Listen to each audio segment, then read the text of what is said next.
నేను అనుకున్నాను, హెబ్రోన్ వాళ్ళు అద్భుతంగా వాక్యం చెప్తారు, జీవితాలు బాగుండవు, దీన్ని విడిచిపెట్టి వేరే సమాజాల్లో చేరాలని రంగం సిద్ధం చేశాను. 97 యూత్ క్యాంప్కి వెళ్ళాను. ఏం హృదయంలో ఫిక్స్ అయిపోయాను. ఒకసారి ఫిక్స్ అయితే మనం మారం కదా.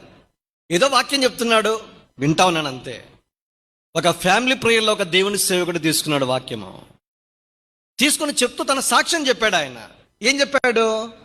మార్టిన్ గారు, వైజాగ్ మార్టిన్ గారు చెన్నైకి వెళ్ళాడు. చెన్నైకి వెళ్ళినప్పుడు ఆదివారం ఆరాధన అయిపోయేసరికి ఈ ఇద్దరు వ్యక్తులు దంపతులు కనిపించలే.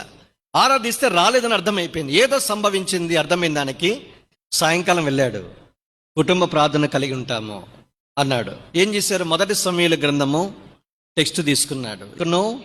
ఏటేటా తన పట్టణము విడిచి అచ్చటికి పోవచ్చును. ఏటేటా క్రమము తప్పకుండా ఆ మాటలు అండర్లైన్ చేయాలి.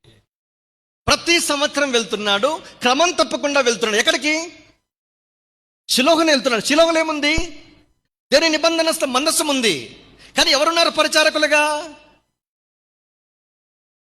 ఈలి కుమారులు. ఎవరు వాళ్ళు? పాపులు. వారి పాపం బహు దుర్మార్గంగా రాయబడింది.